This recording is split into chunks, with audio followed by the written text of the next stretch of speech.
It was supposed to be one of the strongest position groups on the roster. Did Jets wide receivers live up to expectations in 2021? And what can the Jets do to upgrade the position group to support Zach Wilson better in 2022?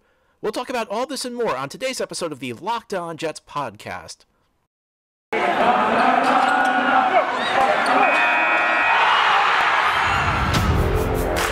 You are Locked On Jets, your daily New York Jets podcast.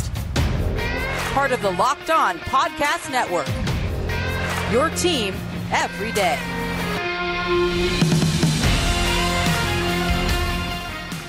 Welcome. This is the Locked On Jets podcast, part of the Locked On Podcast Network, your team every day. Today is Thursday, February 24th, 2022. I'm your host, John B. from GanggreenNation.com. Thanking you for making this show your first listen every day. Locked On Jets is free and available on all platforms, including YouTube.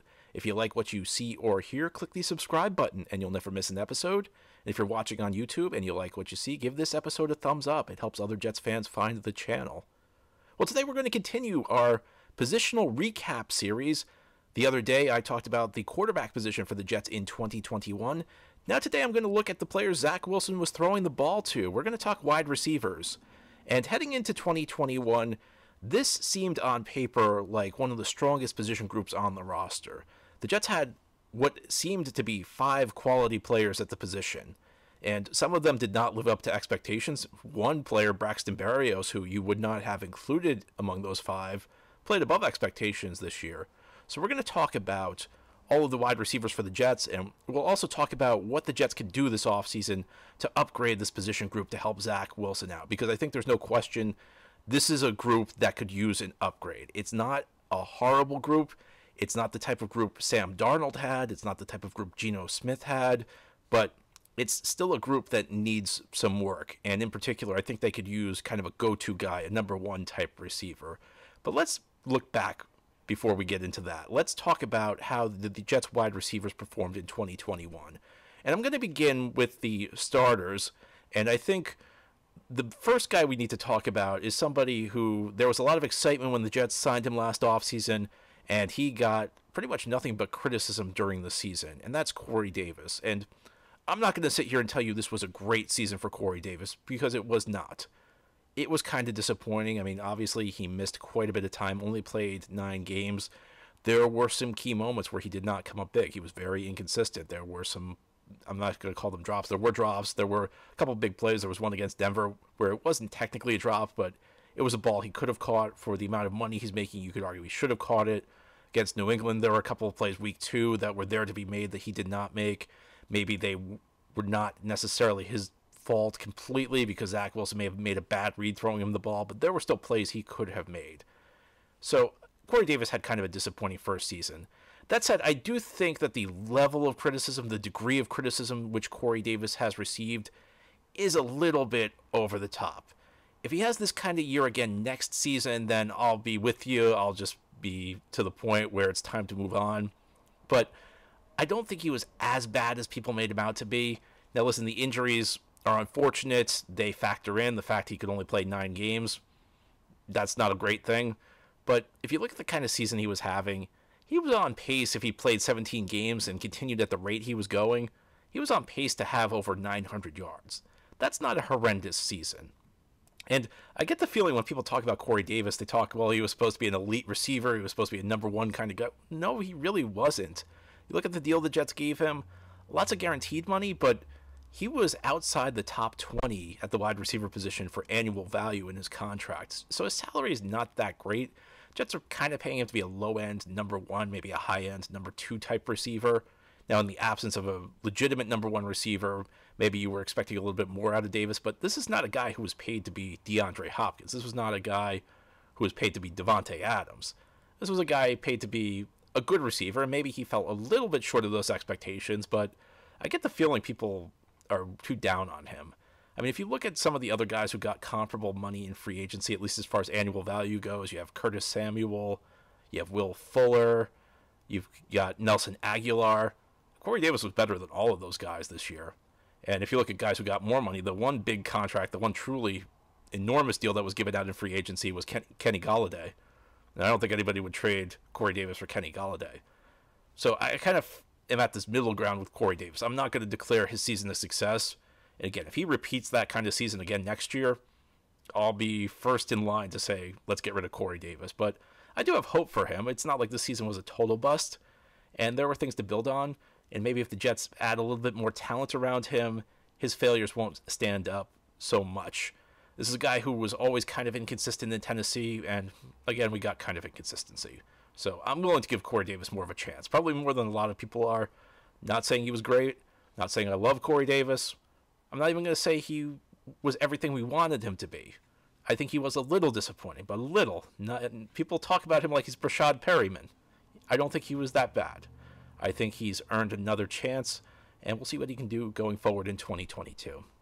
Now, you want to talk about a player Jets fans are excited about, it's Elijah Moore. And you heard all the reports in training camp, how he was lighting it up. Then he suffered an injury.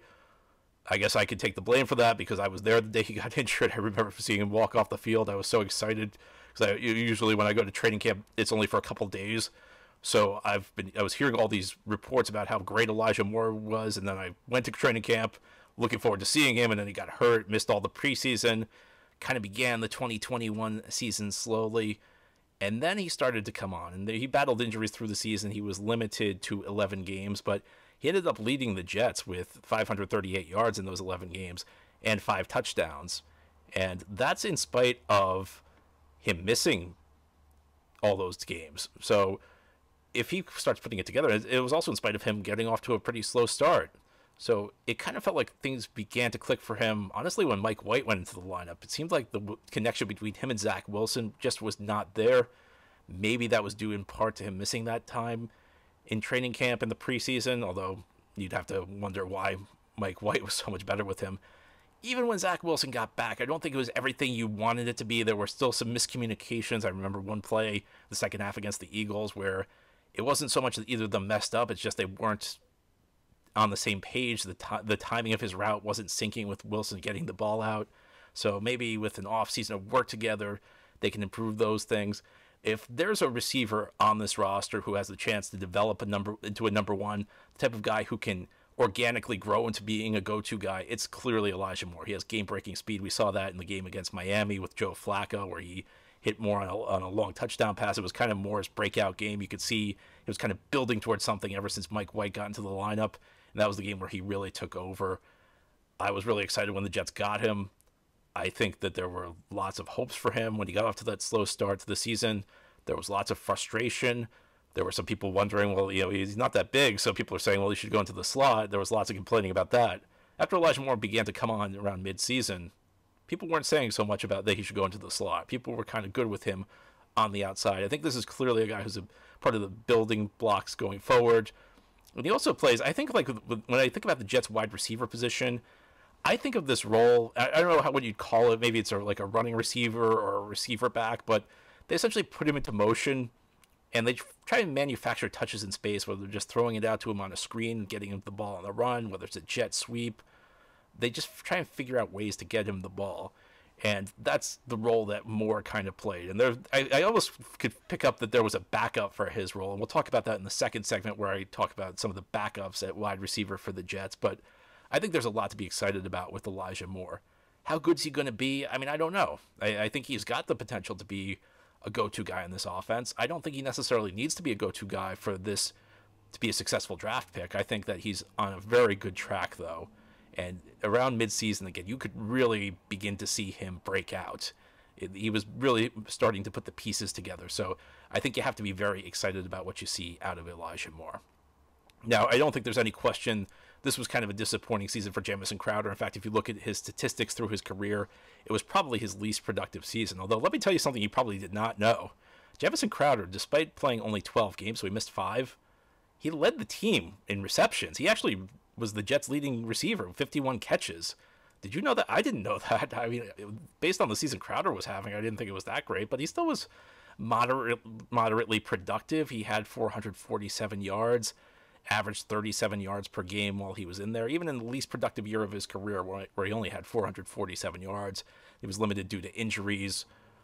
It still wasn't a horrible year for Crowder. It wasn't a great year, but and again, it was the worst of his career, but it wasn't really a horrific year for Crowder.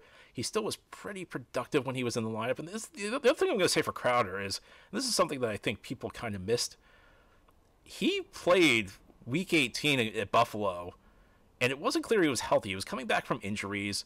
He knew he was about to hit free agency, and he went out there and played. And he may not have been healthy. He had to leave the game with an injury, but I think that's one of those things that kind of flew under the radar. You got to respect Jameson Crowder. This was a guy who had his salary cut in the offseason, and he still decided to suit up for that last game against Buffalo where the Jets had nothing on the line. There was really nothing to be gained, and he still played hard for the team. And he had to leave that game due to an injury. I don't know, you don't know whether he was healthy or not in that game, but you got to have a lot of respect for this guy. This is, again, very easy for a guy whose salary was cut by the team, about to hit free agency, team's playing a meaningless game, there's nothing to be gained from this. He still went out there and played hard for the team. So I have a lot of respect for Jameson Crowder. Over the last year, I've really come to have a newfound appreciation for what Jameson Crowder brings to the table. I think really solid receiver. I think there's no question he was a successful free agent signing for the Jets, and there have not been many of those in recent years. No matter what happens with Jameson Crowder going forward, I think you have to have a lot of respect for him. So those are the guys who I would call the starting receivers for the Jets, but there were plenty of other Jets receivers who had an impact in 2021 or maybe didn't have an impact in one case. And we're going to talk about them ahead on the Locked On Jets podcast here on this Thursday show. Today we're talking about the wide receiver position. These are the players Zach Wilson will be throwing the ball to. We hope in the future Zach Wilson leads the Jets to a Super Bowl, but the Super Bowl's over for this year, and that means football's over. However, basketball is full steam ahead for both pro and college hoops. And from all the latest odds, totals, player performance props to where the next fired coach is going to land, you should know that BetOnline.net is the #1 spot for all your sports betting needs. BetOnline remains the best spot for all of your sports scores, podcasts, and news this season. And it's not just basketball. BetOnline.net is your source for hockey, boxing, and UFC. Head to the website today or use your mobile device to learn more about the trends and action. BetOnline, where the game starts. Thank you again for making Locked On Jets your first listen every day. The show is free and available on all platforms. If you like what you see on YouTube, give this episode a thumbs up. It helps other Jets fans find the channel. Today we are recapping the receiver position for the New York Jets in the year 2021. We've talked about the starters at the position. Now let's talk about some of the backups who ended up playing a role for this team last season. And I think you have to begin with Braxton Barrios, a guy who really impressed me, especially late in the season. He really came along, showed that he's a quality depth player as a backup slot receiver. And when I think about what I want in a backup wide receiver, I want somebody who can go in, play credible football, especially at the slot position, maybe move the chains in a couple of key moments. But I also want him to add a little extra, and that's what Barrios does. He was a first-team All-Pro as a kick returner, had a couple of big runbacks, especially one against Jacksonville that went for a touchdown, a key play in a victory late season, was near the top of the league as far as punt returns go, at least as far as average goes. The only question mark I have with him as a punt returner is, does he maybe fair catch a little too frequently? Does he, and which is not the end of the world, because ultimately out of a punt returner, the most important thing is to not turn it over. It's important to make sure you secure the catch. So even that's not the end of the world if maybe he has a few too many fair catches. Just a quality player. He's become a fan favorite, guy with a lot of speed. And you know that receiving back role I was talking about with Elijah Moore? He's clearly the backup. When Elijah Moore needed a rest and they wanted to get the ball out to a receiver in space off motion, whether it's a jet sweep, whether it's a screen, you name it, Barrios was the guy who got that. And when Elijah Moore was hurt late in the season, Barrios kind of took over the primary role in that area for the team. So guy with plenty of uses. And that's, again, you want backups to have some versatility. You want them to do more than just play like one receiver position. And Barrios kind of does that. And he had his best year of his career at a really key moment because he's about to hit free agency. And if you're a guy like Braxton Barrios, you may have only one opportunity to cash in. So he's going to make good money somewhere this offseason. Is it going to be the Jets? I don't know. We'll talk about that a little bit later. In our final segment, we're going to talk about what the Jets can and should do at the receiver position. But Braxton Barrios, very good depth player. Can he be more? I mean, I got some skepticism on that. Now, listen, I wasn't even sure he'd be a good backup, so I could be wrong on that. I mean, yeah, I do have to remember he did have under 500 yards from scrimmage this year, and he was the 5th leading receiver as far as yardage goes, but still a very successful season.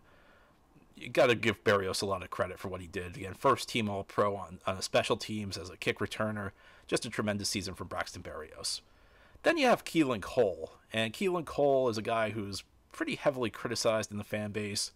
I'm going to say this, he was not worth the money the Jets gave him. Jets gave him over $5 million on a one-year deal, and to me that was always kind of like insurance. Joe Douglas saw what happened in 2020 when the Jets were running guys out there like Chris Hogan and Lawrence Cager, either a veteran who's well past his prime in Hogan, or a guy who's just too young to be able to produce in Cager.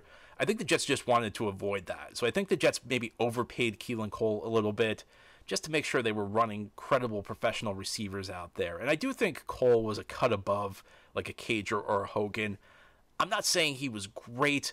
He did have some good games, though. And if you're talking about like a number 4, number 5 receiver, as much as anything, I'm not expecting consistent performance. I'm expecting somebody who can go out there and occasionally play a really good game, and he had them. He had a couple big plays against Tennessee in the Jets' big upset win in early October. He had a big game Week 18 against Buffalo where pretty much nobody else was doing anything on the offensive side of the ball for the Jets. So I think Keelan Cole's actually a decent backup receiver. He's got experience on the inside in the slot. He's got experience on the outside. Was he worth $5 million this year? No. Clearly not. And I think the Jets probably knew he wasn't going to be worth that money. I think that was more of kind of an insurance proposition than it was a belief that Keelan Cole was worth that amount of money. They just wanted to make sure Zach Wilson was not throwing to guys who don't belong in the NFL. And unfortunately, they suffered so many injuries at the receiver position that ended up happening anyway the last 3 games. But Keelan Cole is the type of guy, and we'll talk about this a little bit more in the next segment. You're not going to pay him $5 million again. That's just not something you should do. But a guy who probably, I think, was a little bit better than he got credit for being, probably filled his role a little bit better than people think. I don't want to go too crazy. I don't want to praise Keelan Cole too much, but I think a guy who maybe got a little bit too much criticism. And we can't talk about the Jets receiver position without talking about another guy. And this is not a guy who received too much criticism. And that's Denzel Mims. You want to talk about the pantheon of disappointing Jets seasons, and there are lots of players who have disappointed us through the years. There are few who were as disappointing as Denzel Mims in 2021. Mims is almost following in the time-honored tradition of Jets tight ends, even though he's a wide receiver, because we've seen this in recent years with tight ends, Jason Morrow or Chris Herndon, where there's a kind of promising rookie year that gives you hope that they're going to break out in year 2, and they end up looking like they don't even belong in the NFL. Morrow got hurt his second season, but he failed to make the team year 3. Herndon also had kind of an injury-plagued second season, but then fell apart year 3. Mims' disaster season happened year 2. And I'm shocked by how bad he was. I thought maybe people were a little bit too sure of him becoming a great receiver. I heard this time last year people were talking about him being one of the best receivers in the NFL, being a go-to guy, a number 1 receiver. I thought maybe people were crowning him a little too early. I was not expecting this. I was not expecting this kind of disaster season. And it began in the offseason. You started to hear the rumblings that Mims isn't really near the top of the depth chart, that he's behind guys you wouldn't expect him to be behind. This time last year, most of us had him penciled into the starting lineup. It would have been a shock for him to not be in the starting lineup. And again, those rumblings continued through training camp where he was working with the second and third teams. You saw it as the season began where he was struggling to get playing time.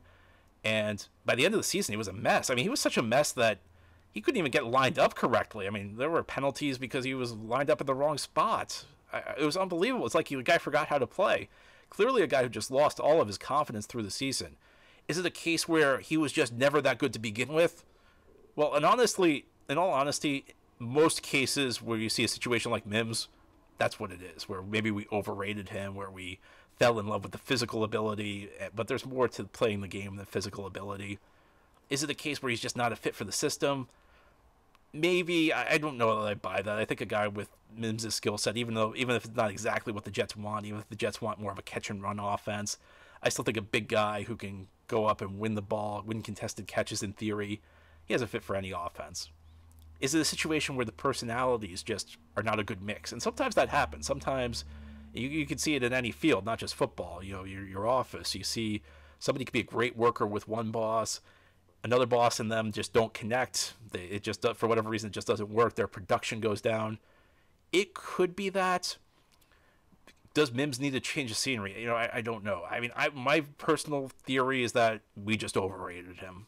Until I'm proven wrong on something like that, that's what I'm typically going to believe. But I don't think many of us saw a season like this coming. I don't think many of us saw him catching 8 passes for 133 yards and no touchdowns. And if we saw that, we probably figured he'd suffered an injury week 1 or week 2 that would cost him his season. Like that, if you told me Mims was going to catch 8 balls all season, it was barely going to play, I would have told you he probably was injured most of the season. So just an incredibly disappointing season out of Denzel Mims. I don't know what you can say. It just was not good, and Mims has to take a lot of the grief for that. So that's what happened for the Jets at the wide receiver position in the year 2021. But what do they do going forward? How do you build around Zach Wilson? How do you support this young quarterback as he enters his second season? We'll talk about that ahead here on the Locked On Jets podcast on this Thursday. This is the Locked On Jets podcast. Today we are talking about the wide receiver position for the New York Jets. We've talked about how the starters performed. We talked about how some of the key backups have performed. Now let's talk about what the Jets do going forward. And I guess we could begin with internal housekeeping. You know, you look at Braxton Barrios. He's probably the big name people are focused on this offseason. I think it's going to be tough to keep him, to be honest with you. I think he's going to be looking for starter money. I think there's a team out there that's going to give it to him. I think in a different world, I could justify it for the Jets. If you were dealing with like a more veteran quarterback, if you're dealing with a top-end quarterback, you could live with a Braxton Barrios as your slot receiver. The issue for the Jets is that they're dealing with a young quarterback in Zach Wilson who needs all the help he can get, who really had a rough rookie season. You got to build as strong of a team around him as possible. And on one hand, you could say, well, that means they should keep Barrios because he makes the team stronger.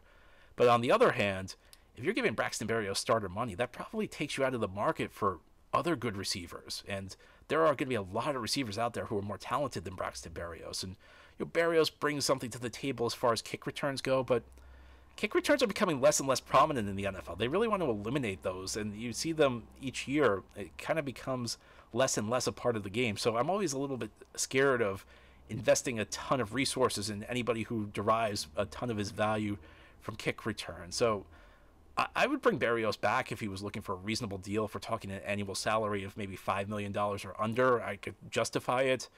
You go higher than that, and I think he's going to get higher than that. He might be tough to bring back. Jefferson Crowder, on the other hand, is kind of an interesting case because I kind of wonder whether things are just over between him and the Jets. I wonder whether after the Jets made him take a big pay cut where the Jets essentially cut his salary in half last year, whether Crowder might be ready to move on. After the year he had, are the Jets ready to move on? Do the Jets really want to continue with him? Again, it was a different coaching staff who brought him in. Still, he was the team leader in receptions, which is an amazing stat. And part of that was because people were hurt, but Crowder was also hurt plenty. And I do go back to the Week 18 game where, I mean, I don't think he gets enough credit for playing that game, where it would have been very easy for him to sit out. His value's likely pretty low. I mean, you would have to think after this season he'll have to take a fairly cheap one-year contract to prove himself. If you're looking for a depth player, it's interesting because through his career, Barrios has been more of a depth player and Crowder's been a starter. I wonder whether you can get Crowder back as a depth player. Now, again, he may just want a starting job somewhere, but I don't know what his options are going to be. So I'd be intrigued by Crowder if he was able to willing to take a cheap one-year deal and maybe come back as a depth player. Then again, if he can get a starting job somewhere, he's going to be rebuilt his value by playing as much as possible. So, you look at the situation, that one might be another situation where both sides are heading for a split. I would like to see Crowder back, though. I've really come to appreciate what he brings to the table in the last year. And honestly, if Crowder's cheaper than Barrios, I don't think there's much doubt Crowder's a better receiver. I don't think there's much doubt Crowder brings more to the table. So, counterintuitive though it might be, I think he would be my bigger target. Now, what do you do with Denzel Mims? I've gone back and forth on Denzel Mims. I mean, I wanted to see last year in training camp, I wanted to see him get a chance. Through the season, I kind of felt like his time had come and gone. It just wasn't a good fit with him and the coaching staff. Maybe if the Jets had an offer mid-season, it was time to trade him. I think we've gotten to a point where his value is probably so low that there's not really any point in giving him up. I mean, this is just my guess. I could be wrong. I feel like with Mims, you're probably looking at maybe a conditional late-round pick. And if that's all you can get for him, just keep him. I mean, he's got ability, and we know ability alone is not enough. We've seen this over and over with the Jets, whether you want to talk Quinton Coples, whether you want to talk Ja'Kai Polite. Just having ability alone is not enough in the NFL if you're not connecting with the coaching staff, if you're not doing all the things you need to do to prepare.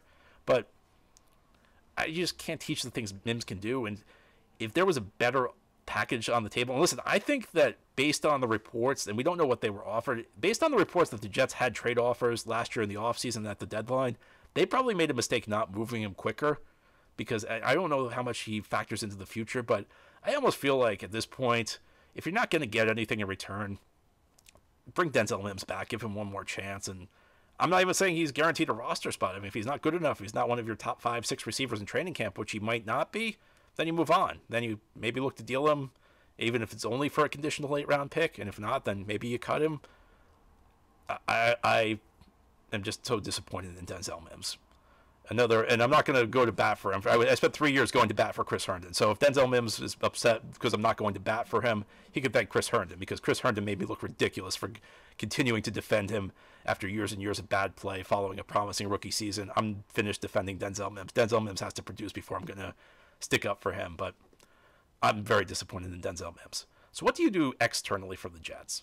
Well, I think right now what you know is that Corey Davis is going to be one starting receiver, and Elijah Moore is going to be another. So really the question is, who's going to be your third starting receiver? And you could go back to what you had. You could bring back Barrios to play the slot. You could bring back Crowder to play the slot. I think if you're the Jets, you have to think big. And a lot of this goes back to the struggle Zach Wilson had as a rookie. It was a disappointing rookie season. It wasn't the rookie season we were looking for. And that means if you're going to continue with Zach Wilson, you got to load this thing up. You got to put as much talent around him as possible. And the thing about this offseason is, yes, the Jets do have 4 top 40 picks, so it could be a draft pick. It could be a Garrett Wilson. It could be a Treylon Burks. Especially if the Jets trade down from 10. I think that there are lots of guys. Drake London out of USC. There are lots of different options if you want to go receiver in the first round. But there also could be a fairly robust trade market, especially involving guys who profile as number 1 receivers. There are rumors that Dallas may need to deal Amari Cooper to fit their salary structure the way they want it to. There are rumors about Calvin Ridley in Atlanta.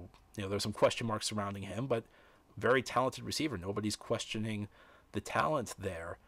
There are rumors about, I don't know that I want Michael Thomas out of New Orleans, but there are rumors about him. There are even some rumblings. Maybe DK Metcalf could be on the move in Seattle. There are lots of different guys who are being floated, guys who are really number 1 type receivers, guys who are go-to guys. And maybe you get somebody and you have to stick them outside, and maybe that means Moore or Davis has to have to play the slot a little bit more frequently than they did in the past. But, I think about this. You ought to get a legitimate number 1 receiver and get 4 top 40 picks. So the Jets can do whatever they want as far as trades go.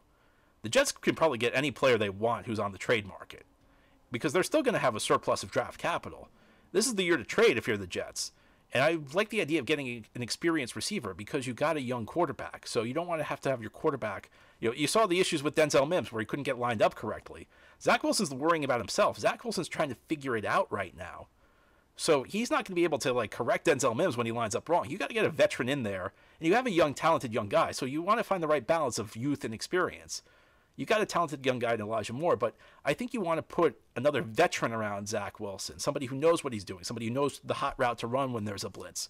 So that Zach Wilson doesn't need to worry about making sure his receivers. So Zach Wilson can worry about himself, not worry about whether his receiver is going to be in the right place. So to me, you got to make a move. It's got to be for a number 1 type receiver. That's what I want to see in here next year. I want to see the Jets really focus on building around Zach Wilson, giving him everything he needs. So make a move. And listen, maybe it's both. Maybe you trade somebody and you draft somebody, because if you draft somebody, they're under low pressure this year. They can come along at their own pace, and then next year they can replace Corey Davis, because Corey Davis can be cut after the season. So Jets have to focus. If the Jets don't bring in another receiver this offseason, to me, it's a failure.